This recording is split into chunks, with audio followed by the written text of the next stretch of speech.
اب یہ ایک دعا ہے. اچھا یہ وہ دعا جو آیت اللہ سیستانی نے اپنے فتووں کی ایک کتاب میں بھی نقل کی کہ اس دعا کو پڑھو اللہ تمہارا مسئلہ حل کرے گا. دنیا کا کوئی ناممکن کام بھی ہے یہ دعا پڑھ لو تمہارا مسئلہ حل ہو جائے گا. بسم اللہ الرحمن الرحیم.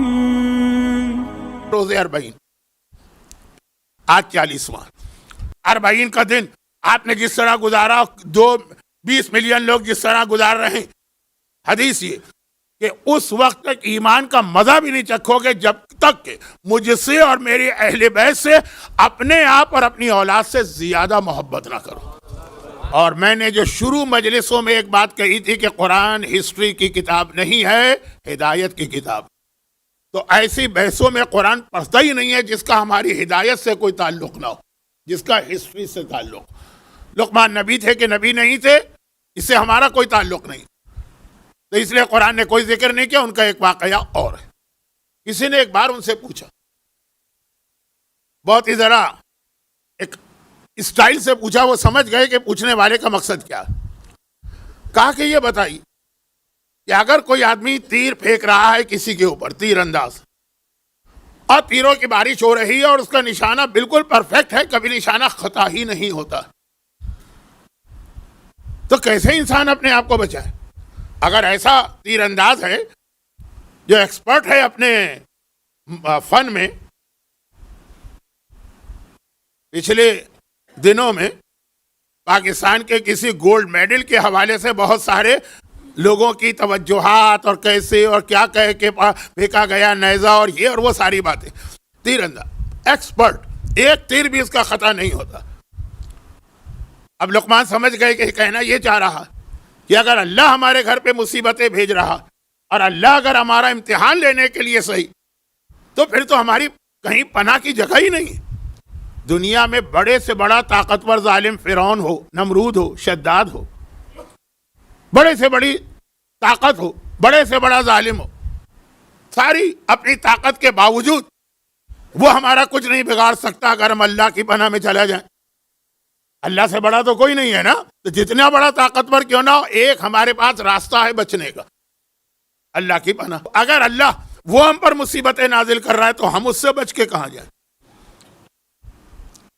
ایک اور حدیث، پوری حدیث نہیں پڑھنا ہے کیونکہ وہ پوری حدیث ہی 40 منٹ لے لیتی ہے، لیکن ہے حدیث اس امام معصوم کی کہ جس کو ایک طرح سے آپ اس پوری صفحہ اعضاء پہ پرسا بھی دیتے ہیں، اور جس نے یہ صفحہ اعضاء بچھائی کہ چوتھے امام کے پاس جا رجل الى علی ابن الحسین فقال انا رجل عاصٍ فاعذنی بموعظہ لا اصبر عن المعصیہ فاعذنی بموعظہ. چوتھے امام کے پاس ایک شخص آتا ہے اور کہتا ہے کہ مولا میں گناہگار تو بہت ہوں. گناہگاروں کی دو قسمیں ہیں نا، دونوں گناہگار ہیں. ایک مانتا ہے کہ میں گناہگار ہوں، اپنی غلطی تسلیم کرتا ہے، ایک مانتا ہی نہیں ہے کہ میں گناہگار ہوں. کہہ رہا ہے کہ مولا انا رجل عاصٍ، میں ایک عاصی ہوں، لیکن کیا کروں. اب یہ جملہ جو اگلا آ رہا ہے نا، یہ میری کل رات کی گفتگو میں آیا تھا، لا اصبر عن المعصیہ. جب گناہ کا موقع آتا ہے نا تو میں روک نہیں پاتا اپنے آپ کو، صبر نہیں کر پاتا ہوں. کل میں نے مولا کی حدیث ارشاد فرمائی تھی نا کہ صبر ایک ہے گناہ کے سامنے. کتنے لوگ مجلس میں بیٹھتے ہیں، توبہ اللہ کرتے ہیں کہ آئندہ یہ گناہ نہ کریں گے، مسجد امام باڑے سے باہر نکلے اور گناہ کا موقع آیا پھر پھسل گئے. موضوع یہ نہیں ہے، ورنہ اس پر بھی بہت بات ہو سکتی ہے. خود کہہ رہا ہے کہ میں گناہ گار ہوں اور خود مان رہا ہے کہ ہاں گناہ کے سامنے میں ریزسٹ نہیں کر سکتا ہوں. فاذنی بموعظہ، تو مولا آپ ہی مجھے کوئی ایسی نصیحت کریں. آپ امام معصوم ہیں، کلام قرآن کے بعد سب سے بہتر کلام ہے اس کائنات کا، شاید آپ کی بات میرے دل پہ اثر کر جائے. تو امام نے اس کو کیا پیغام دیا؟ یہ حدیث میں تیسرے عشرے میں جہاں بھی مجلس سے پڑھتا ہوں، 21 سے 30 محرم میں یہ حدیث پوری پڑھتا ہوں، لیکن امام نے بہرحال اس کو یہی جواب دیا کہ ایسا کر، اللہ کا قانون توڑنا ہے. گناہ کیا؟ گناہ ہے اللہ کا قانون توڑنا. گناہ کی تعریف کیا ہے؟ What is the definition of گناہ؟ جو قانون اللہ نے بنایا، انسان جہاں جاتا ہے وہاں کے قانون کا احترام کرتا، دل نہ بھی چاہے تو قانون کو ماننا پڑتا، عقل قبول نہ بھی کرے کہ ایک ایسا قانون ہے تو اگر وہاں ہو تو قانون ماننا پڑے گا. گناہ اللہ کا قانون ہے. امام نے کیا جواب دیا؟ امام نے کہا اگر گناہ کا دل ہی چاہے تو ایسا کر کہ اخرج من ولایت اللہ واظلم ما شئت، جہاں جہاں تک اللہ کی حکومت ہے اس سے باہر چلا جا، پھر جو گناہ دل چاہے کر لے. بھائی جس ملک کا قانون توڑنا ہے، آپ کا دل چاہ رہا ہے آپ اس ملک سے کسی اور ملک میں چلے جائیے، توڑ دیجئے قانون. اس نے وہی جواب دیا جہاں سے میں نے بات شروع کی کہ مولا خداوند کی حکومت تو ساری کائنات میں، آدمی کہاں جائے. تو اب وہی لقمان سے سوال ہو رہا ہے، فرعون اور نمرود اور شداد ہم پہ ظلم کریں. میں آگے نام نہیں لینا چاہتا، وہ خود اپنے ذہن میں لے آئیے. تو ہمارے پاس ان سے بچنے کا طریقہ ہے اللہ کی بنا، لیکن خود اللہ کی طرف سے اگر ظلم نہ ہو، مصیبت آئے، کہاں جائیں؟ لقمان حکیم نے کہا بہت ہی آسان ہے، بہت ہی آسان. جو سب سے مشکل کام ہے کہ اللہ اگر ہمارے گھر میں مصیبت لائے کیسے بچیں؟ کون ہمیں پناہ میں دے گا؟ کس کی پروٹیکشن میں ہم جائیں تو وہ اللہ کی طرف سے آنے والی مصیبت کو روک سکتے ہیں؟ جو اس کے خیال میں ناممکن سوال تھا. اور لقمان نے مسکرا کے کہا بہت ہی آسان ہے یہ تو. اگر تیر انداز کے تیر سے بچنا ہے تو جا کے اس کے پہلو میں کھڑے ہو جاؤ، وہاں کوئی تیر تم تک نہیں پہنچے گا. اب ذہن میں تصویر لائیے کہ اگر تیر انداز تیر پھینک رہا ہے دائیں بائیں سامنے چاروں طرف، جو بالکل پہلو میں کھڑا ہے وہاں تیر کیسے آئے گا؟ اتنا تو اناڑی سے اناڑی تیر انداز بھی وہ نہیں کر سکتا ہے. یعنی اللہ کی طرف سے جو مصیبت آ رہی ہے اس سے بچنا ہے تو اللہ ہی کی پناہ میں چلے جاؤ. اور اللہ کی پناہ کا ایک نام ہے دعا. اللہ کی پناہ کا ایک نام ہے، بہت سارے مختلف طریقے، ایک نام ہے دعا. تو اب یہ دعا کے حوالے سے ایک چھوٹی سی بات عرض کر رہا ہوں تاکہ جو 7-8 دن مسلسل مومن کے امتحان کی بات ہوئی، اور میری مجلسوں تو چھوڑ دیجئے، یہ تو طالب علمانہ انداز میں ہوتی ہیں. آج کا مومن اتنی مصیبتوں میں ہے کہ دعاؤں کے لیے اتنے ہاتھ پاؤں مار رہا ہے کہ جو میں نے ایک چھوٹی سی بات کہہ دی تھی، بڑی سے بڑی مجلس سن لیجئے 2000 ویورز ہوں گے، لیکن دعا والی مجلس آپ دیکھیے جس میں کوئی عمل بتایا گیا 80,000. یہ 80,000 نے وہ کلپ دیکھا، دلیل اس بات کی ہے کہ لوگ تڑپ رہے ہیں، فرسٹریٹڈ. اب یہ ایک دعا ہے. اچھا یہ وہ دعا جو آیت اللہ سیستانی نے اپنے فتووں کی ایک کتاب میں بھی نقل کی. فتووں کی کتاب میں نہ حدیثیں آتی، کیونکہ فتویٰ کا مطلب ہی ہے کہ قرآن کی ساری آیتیں اور حدیثیں ملا کر اس کا جو نتیجہ ہے وہ آپ کے سامنے پیش کیا گیا. تو ہر فتوے کا مطلب ہے کہ اس کے پیچھے ساری حدیثیں ہیں، لیکن وہ حدیثیں کوٹ نہیں کی جاتی، اور نہ ہی فتووں کی کتاب میں دعائیں آتی. مگر اس مسئلہ شرعی میں آیت اللہ سیستانی نے اپنی وہ کتاب A Code of Practice for Muslims Living in the West، ان مسلمانوں کے لیے مسائل جو مغرب میں رہ رہے ہیں، ویسٹ میں، جس کا اردو ترجمہ ہے جدید فقہی مسائل. کیونکہ اگر اس کا اردو ترجمے میں وہی نام لکھ دیتے تو انڈیا پاکستان کے مومنین تو یہ کتاب بند کر کے طاق پہ رکھ دیتے کہ اس سے ہمارا کیا تعلق. یہ کینیڈا والا پڑھے کہ امریکہ والا پڑھے، ہم کیوں پڑھے؟ تو نام اس لیے رکھا گیا کہ جو انڈیا پاکستان کے لوگ ہیں وہ بھی یہ کتاب پڑھیں، کیونکہ مسائل سب کے لیے ایک جیسے. اس میں ایک نوجوان نے سوال کیا کہ میں یہاں تعلیم حاصل کرنے آیا ہوں، فیسیں بہت زیادہ ہیں، چنانچہ جو گورنمنٹ کا قانون ہے ہر مغربی ملک کا کہ اتنے گھنٹے ایک اسٹوڈنٹ کام کر سکتا ہے، اتنی اس کو اجازت. فل ٹائم جاب کی اجازت تو نہیں ہوتی اسٹوڈنٹ ویزے پہ، اتنے 20 گھنٹے مثلاً ایک ہفتے میں. اب میں کام کر رہا ہوں تو کام تو مجھے ایسے ہی ملتے ہیں، فل ٹائم تو جاب نہیں کر سکتا تو وہ جاب بھی نہیں ملتا. کسی پیٹرول اسٹیشن پر، کسی سپر مارکیٹ میں، کسی ڈپارٹمنٹل اسٹور میں، تو جہاں میں جو مجھے جاب ملتا ہے اس کے اندر مثلاً ایک گروسری شاپ یا سپر مارکیٹ. اب جب وہاں میں بیٹھتا ہوں کیش کاؤنٹر کے اوپر تو لوگ شراب کی بوتلیں بھی لے کے آتے ہیں. اب ہو سکتا ہے کہ اس نے 50 آئٹم خریدے ہیں جس میں ایک آئٹم شراب ہو، 49 آئٹم حلال چیزیں ہوں. کیا میرے لیے جائز ہے؟ جواب تو آپ کو بھی معلوم ہونا چاہیے. اور انہوں نے کہا حرام ہے، پورا جاب حرام ہے، پورا کا پورا تمہارا جاب حرام ہے. تو اس نے پھر، اب یہ کتاب میں چھپا ہوا مسئلہ پڑھ رہا ہوں، ایسا نہیں ہے کہ کوئی پرائیویٹ کراسپینڈنس ہوئی ہے اس اسٹوڈنٹ اور آغا سیستانی میں، کتاب میں چھپا. تو اس نے کہا کہ پھر یہاں تو اگر میں ایسے ہی جاب مجھے ملیں گی، پیٹرول اسٹیشن پہ جاؤں گا وہاں بیئر بیچی جاتی، تو اب پھر میں کیسے گزارا کروں؟ انہوں نے یہی دعا لکھی کہ یہ اس دعا کو پڑھو، توجہ دو، اور اس کا پیغام اللہ تمہارا مسئلہ حل کرے گا. یہ تو بات ہو گئی آغا سیستانی کی کتاب کی، تاکہ میں نے بتایا کہ یہ کتنی مؤثر یعنی اثر کرنے والی دعا. وہ کیا ہے چھوٹا سا واقعہ، جو واقعہ میرے ذہن میں مکس اپ ہو گیا تھا نا، تو اب میں ایکچوئل واقعہ پڑھ رہا ہوں۔ واقعہ مکس اپ کیسے ہوا تھا کہ ایک یمن کے بادشاہ کا واقعہ تھا، ایک 10ویں امام کا۔ آدھا میں نے یمن کے بادشاہ کا واقعہ پڑھا، نتیجہ 10ویں امام والے واقعے سے ملا لیا۔ تو یہ جو بات اپنی جگہ صحیح رہی، لیکن الگ۔ اب سنیے، یمن کا ایک بادشاہ، پرانے زمانے میں دنیا کی 4 بڑی حکومتوں میں سے ایک، حضرت سلیمان و داؤد، سلیمان و داؤد، سلیمان و داؤد، 2-3 مجلسوں میں یہ تذکرہ آیا نا، تو حضرت سلیمان کی شادی کس سے ہوئی ہے؟ یمن کی ملکہ بلقیس سے، جسے انگریزی میں شاید شیبہ کہتے ہیں، کوئن شیبہ۔ خیر، بہت بڑی سلطنت۔ بلکہ حدود جو پیغام لے کر آیا، حدود جب وہ دیکھ کر آیا ملکہ بلقیس کی حکومت، تو حیران ہو گیا وہ حدود، اور حضرت ابراہیم، حضرت سلیمان، اور پھر وہ جس کے پاس علم کتاب ہے اس کا وہ تخت لانا، یہ سب آپ مجلسوں میں سنتے ہیں، اس کو ایک طرف رکھیے۔ بہت بڑی حکومت، لیکن اکیلی نہیں۔ اسی زمانے میں 3-4 چین کی حکومت بہت بڑی تھی، اسی زمانے میں ہندوستان کی حکومت بہت بڑی تھی۔ یہ سلیمان نبی سے بھی پہلے کی بات کر رہا ہوں، یمن کا بادشاہ نہیں، سلیمان نبی سے پہلے کی بات نہیں کر رہا ہوں، پھر غلط دھوکہ کھا گیا، اسلام کے بعد کی بات۔ اب یہ کہ جو بڑے حکومتیں ہوتی ہیں نا، وہ ایک دوسرے سے بعض چیزوں میں مقابلہ کرتے ہیں، یعنی کسی کے پاس کوئی ایسی یونیک چیز آ جائے جو دوسرے کے پاس نہیں، تو وہ فخر کے ساتھ دکھاتا ہے یہ میرے پاس ہے، بتاؤ تمہارے پاس ہے کہ نہیں۔ اس کے پاس ایک بہت بڑا موتی آ گیا، مرغی کے انڈے سے بڑا، اتنا بڑا موتی۔ آج بھی نیوز آ رہی تھی کہ دنیا کا دوسرا بڑا ہیرا نکلا ہے، پتہ نہیں 40 کا دن تھا، میرے پاس تو ان فضولیات کا وقت نہیں تھا کہ میں تفصیل پڑھتا۔ اب وہ جو ہے دنیا کے مختلف بادشاہوں کو دکھاتا ہے، بلوا کے ان کے وزیروں کو، سفیروں کو، یہ ہے ہمارے پاس۔ ایک فخر کی چیز ہوتی ہے۔ ہندوستان کے لوگ تاج محل دکھائیں گے، فخر کی چیز۔ میں اور مثالیں نہیں دے رہا ہوں، ذرا سا اس کے اندر سینسیٹیو باتیں آ جائیں گی۔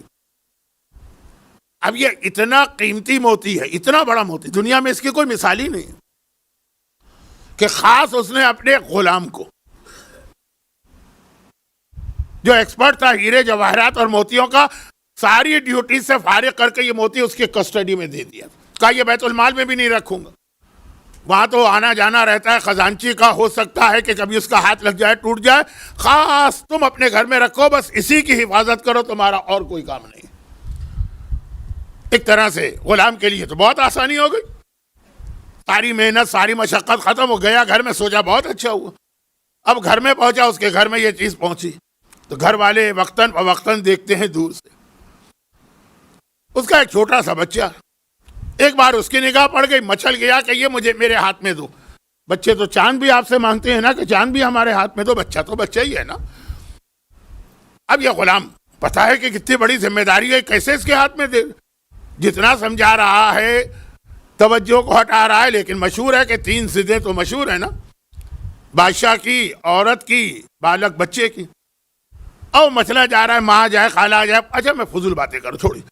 خلاصہ یہ ہے کہ آخر کسی بڑھیا نے کہا، نانی نے، دادی نے، کہ دے دو نا 1 منٹ کے لیے۔ ہم سب کھڑے، وہ 1 منٹ ہی غضب ہو گیا، بچے کے ہاتھ میں موتی گیا، پھسل کے گرا، 2 ٹکڑے ہو گئے، 2 نہیں، اس سے بھی زیادہ، 2 ٹکڑے نہیں ہوئے، غلام کی جان نکل گئی۔ اب کیا کرے، لیکن ایک چیز تو ٹوٹ گئی نا، کیا کرے؟ ٹوٹے ہوئے ٹکڑے تو اٹھا کے رکھ دیے، لیکن ہر وقت دل میں ڈر ہے کہ اب جو بادشاہ بلائے گا، کوئی بھی آئے گا نا، کوئی ایمبیسڈر بلایا جائے گا، میں بھی مارا جاؤں گا، میرا سارا گھرانہ بھی، کیا کرے؟ ایک دوست نے دیکھا یہ بہت پریشان ہے، اب ہر دوست سے بات بھی نہیں کہہ سکتا، کیونکہ بات کیا ہونٹوں سے نکلی، کوٹھوں چڑھی، ادھر آپ کی زبان سے بات نکلی، پھیل گئی وہ دنیا میں۔ لیکن یہ بہت ہی اس کا مخلص اور قریبی دوست تھا۔ باقی دوستوں نے بھی پوچھا کیا بات ہے، آج کل تم موڈ میں نہیں لگ رہے ہو، محفلوں میں بیٹھتے ہو تو اس طرح چہکتے نہیں ہو، کھانوں میں جاتے ہو تو اس طرح کھاتے نہیں ہو، حالات اور طبیعت نہیں ٹھیک ہے، تمہیں غلط۔ یہ دوست بہت قریبی تھا، وہ پیچھے پڑ گیا، کہا یہ مسئلہ، میری جان جا چکی ہے، میں مر چکا ہوں، آلریڈی میں مر چکا ہوں، کہا ایک کام کرو۔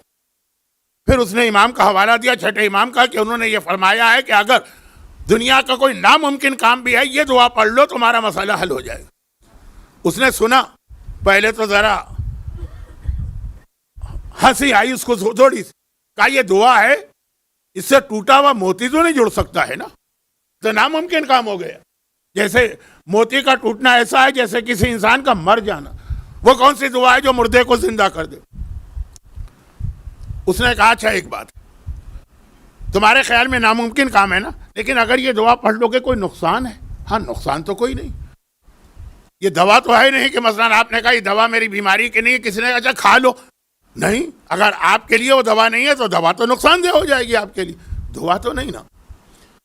کہا جب نقصان نہیں ہے پڑھتے رہو، ڈوبنے والا تو تنکے کو بھی سہارا سمجھتا ہے، عربی کا محاورہ ہے، اردو میں بھی رائے، دعا شروع کر دی۔ ابھی دعا شروع کے ہوئے 3 دن ہوئے تھے، بادشاہ کی طرف سے پیغام آ گیا کہ وہ جو موتی میں نے تمہارے پاس رکھوائے تھے نا، فوراً آ جاؤ دربار کے اندر، ایک ضروری کام۔ ابھی دوڑا دوڑا گیا، لیکن کیا سوچ کے گیا کہ وہ امام کی دعا میں نے پڑھی، 2 مہینوں سے مسئلہ ٹل رہا تھا، یہاں 3 دن میں نہیں ہوا، میری جان چلی گئی، یہ تو الٹی ہو گئی نا۔ لیکن اب بادشاہ کا حکم ہے، حکم حاکم، دوڑا دوڑا گیا۔ کہا کیا بات ہے موتی کے بارے میں؟ کہا کہ جاؤ گھر میں جلدی سے موتی کو توڑ کے اس کو پیس کے اس کا پاؤڈر بنا کے لے کے آ جاؤ۔ کیا کہا اس نے؟ بادشاہ نے، غلام کو یقین نہیں آ رہا، کیا کہا اس نے؟ موتی کو توڑوں اور اسے پیس کے اس کا پاؤڈر بنا کے لاؤ؟ یہ میں نے صحیح سنا ہے کہ دھوکہ ہو رہا ہے؟ بادشاہ نے کہا جلدی کرو، جلدی، میرے پاس وقت نہیں۔ اب یہ کیا بات ہوئی؟ پتا چلا کہ اس دوران ایک مسئلے کا بادشاہ کو سامنا کرنا پڑ رہا تھا، کیونکہ یہ تو لگا ہوا تھا اپنے اور اپنے گھر والوں کی موت میں۔ جب آدمی اتنا پریشان ہو، اس کو پتہ ہی نہیں چلتا بریکنگ نیوز کیا چل رہی۔ آپ کے گھر کے اندر اگر اتنی بڑی خدا نخواستہ پریشانی آ جائے، آپ ٹی وی بھی نہیں دیکھیں گے، آپ واٹس ایپ کے میسج بھی نہیں دیکھیں گے، تو اس کو پتہ ہی نہیں کیا تھا۔ ہوا یہ تھا کہ بادشاہ کا ایک ہی بیٹا اکلوتا، اور وہ کافی بیمار پڑ گئے۔ سارے طبیبوں نے علاج کیا، ناکام رہے۔ بادشاہ نے اعلان کیا بھاری انعام دوں گا، ایک طبیب آ گیا، یعنی ڈاکٹر۔ اب اس نے اس بچے کو دیکھا، بادشاہ کا اکلوتا بیٹا ہے، اس کے بعد وارث بننے والا۔ آج اردو کا ایک محاورہ استعمال کر رہا ہوں، بچے کو اس نے دیکھا تو پہلے ہنسا پھر رویا۔ مقصد یہ کہ پہلے تو وہ خوش ہوا پھر غمگین، پہلے ہنسا پھر رویا۔ بادشاہ نے کہا کیا ہوا؟ کہا یہ وہ بیماری ہے جس کا علاج ساری دنیا میں ایک ہی ہے، جو میرے پاس ہے، کسی اور کے پاس نہیں۔ تو ہنسا اس لیے کہ میں اس کا ایکسپرٹ ہوں، ماہر ہوں، اور رویا اس لیے کہ اس کی جو دوا ہے نا وہ آپ کو کبھی نہیں مل سکتی۔ کہا دوا کیا؟ کہا دوا تو میں بنا لوں گا، اس میں وہ جو ایک دنیا میں کہیں ایک جگہ مرغی کے انڈے کے برابر ایک موتی ہے، اگر اس کو پیس کر اس دوا میں ملایا جائے تو یہ فوراً اپنے بستر سے کھڑا ہو جائے گا، لیکن یہ موتی ملے کہاں سے اور اسے پیسا کیسے جائے؟ اب جب بیٹے کی اور اکلوتے بیٹے کی، شہزادے کی زندگی خطرے میں ہو تو کہاں کا موتی اور کہاں کا وہ پرائیڈ اور پریسٹیج کو دوسروں کو دکھانا ہے؟ تو غلام کو بلایا، فوراً جاؤ اس موتی کو توڑو، پاؤڈر بنا کے لاؤ تاکہ میرے بیٹے کی زندگی ملے۔ غلام دوڑا دوڑا گیا، موتی تو آلریڈی ٹوٹا ہوا تھا، چنانچہ پاؤڈر بنا کے آیا۔ بادشاہ نے ڈبل انعام دیا، اتنے جلدی تم آ گئے، میں تو سوچ بھی نہیں سکتا تھا۔ تو جس مصیبت میں وہ پھانسی اور اپنے سارے بچوں کی اور گھر والوں کی موت دیکھ رہا تھا، اس مصیبت میں اس کو ڈبل انعام ملا کہ خوش ہو گیا، بادشاہ اتنی جلدی دوا بن گئی ہے۔ تب اس نے کہا کہ یقیناً میرے دوست نے صحیح کہا تھا، کائنات کی ہر چیز غلط ہو سکتی ہے، صادق آل محمد کا فرمان غلط نہیں ہو سکتا۔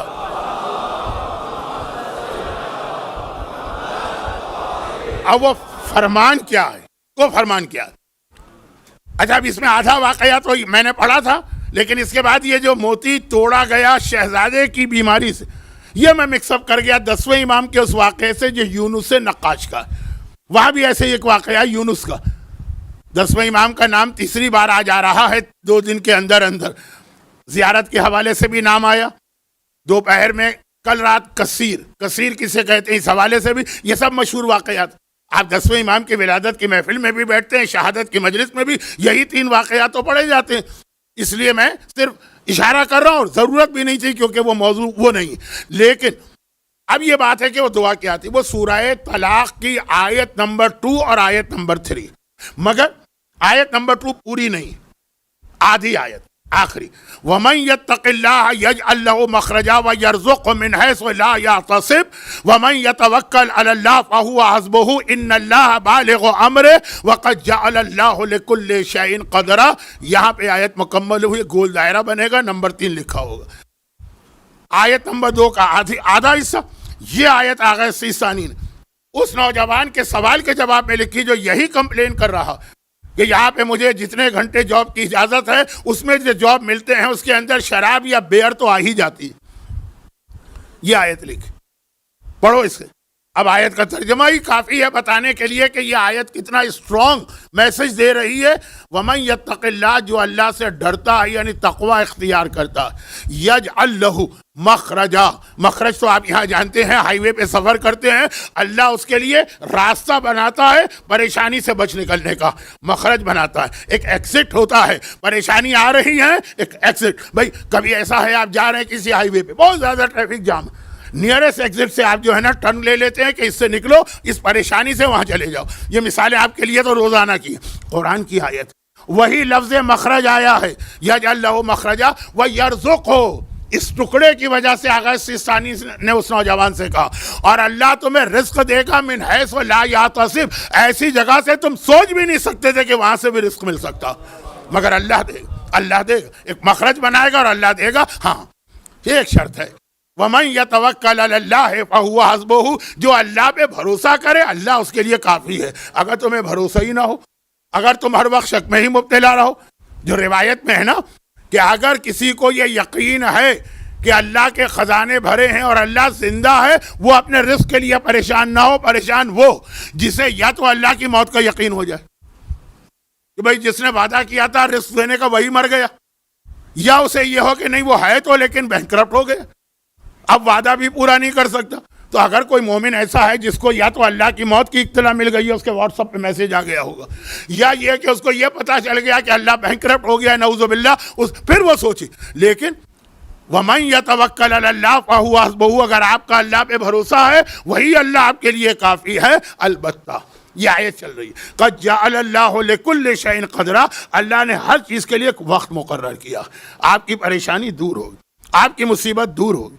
ہم اور آپ تو اس طرح چھوٹی پریشانی میں فریاد کرتے ہیں.